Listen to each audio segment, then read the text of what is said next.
Guys, we have a great guest today, Richard Grenell, former Director of National Intelligence under Trump, also former U.S. Ambassador to Germany, 2018 to 2020, Special Presidential Envoy for Serbia and Kosovo peace negotiations, 2019 to 21, and I didn't know, also U.S. State Department spokesman to the United Nations. This was during the George W. Bush administration. Wow, Rick, thanks for joining me. Lots to talk about. And let me start by asking you about this Biden disaster in Afghanistan. It seems to me to surpass the normal definition of ineptitude. I mean, how can it be that the U.S. gets out? We leave a treasure trove of weaponry behind. At the very least, you think if we couldn't take it, we would have blown it up. And we also leave Americans behind. So although Biden has the reputation of being a little bit of a bungler, is it really possible that the State Department and the military and the intelligence agencies were all collectively so inept that they could produce a disaster of this magnitude? And if not, how do you think we got this so badly wrong? Dinesh, thanks for having me. And you know, what a question, because there's so much in there. I don't even know where to begin. I think what really strikes me as a former cabinet official who sat around the cabinet table when you plan big operations, it's really troubling to think that Secretary Blinken would sit at the cabinet table and allow decisions to be made to remove 2,500 American troops and 5,000 NATO troops on July 1st by closing Bagram, and not leap over the table to say, you can't remove the troops until I close down the embassy and remove all of the Americans and local hires.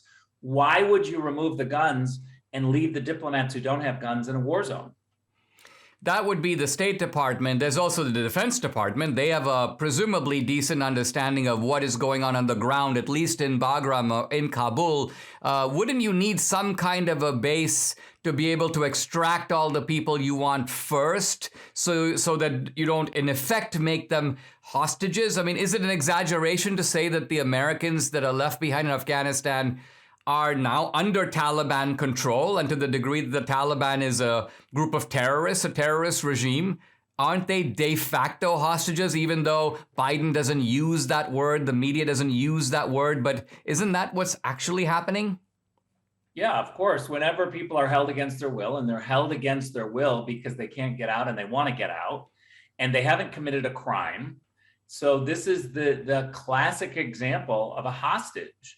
Look, we have situations when somebody does something wrong in another country where the legal system in Germany, say, or the legal system in France would start to deal with this American who committed a crime in another country.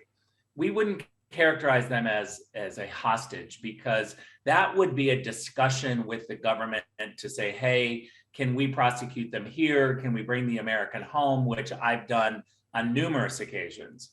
But when someone hasn't committed a crime and they want to get out of a country, and they're not allowed because they're barred from actually getting to the airport because people with guns are telling them don't go forward, that's a hostage situation. I don't care what Secretary Blinken says. I talked a little earlier in this podcast in my monologue about this drone strike that was, the Biden people said, oh yeah, we're hitting at these ISIS people who are trying to bomb the airport. It looks, based on a detailed New York Times report, that this was an innocent guy, in fact, a guy on our side, an Afghan guy with his large family of 10 people, and we blew him up.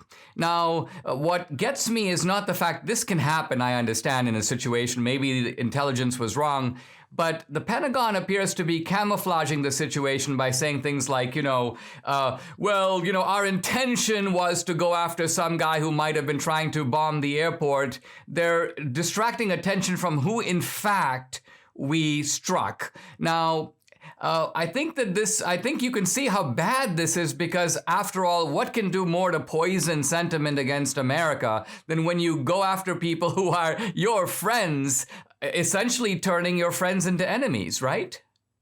Yeah, and what really bothers me about this situation is that, of course, we all know that mistakes happen, and intelligence is an estimate, and we don't always get it right. Sometimes we underestimate, sometimes we overestimate. it's a situation where public policy officials have to use the best information, the best estimates they can get from intelligence.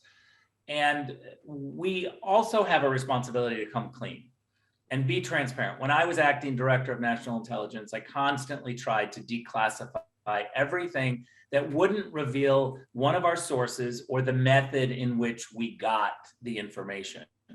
And I think that we need to recognize, and those in Washington, D.C. don't recognize, that the public doesn't trust government.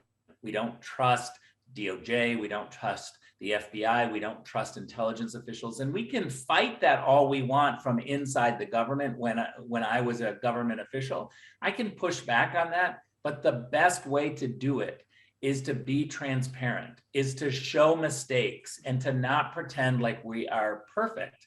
In this situation, Dinesh, it is incredibly important to come clean. Reporters in Washington have a responsibility to be much more aggressive. When the Pentagon wouldn't release the names of the two ISIS, planners or people, whatever, when they wouldn't release the names, we knew then that we did not have high or the right people. Because when you actually target somebody successfully, you know exactly who you targeted, you know their name, you can release their name.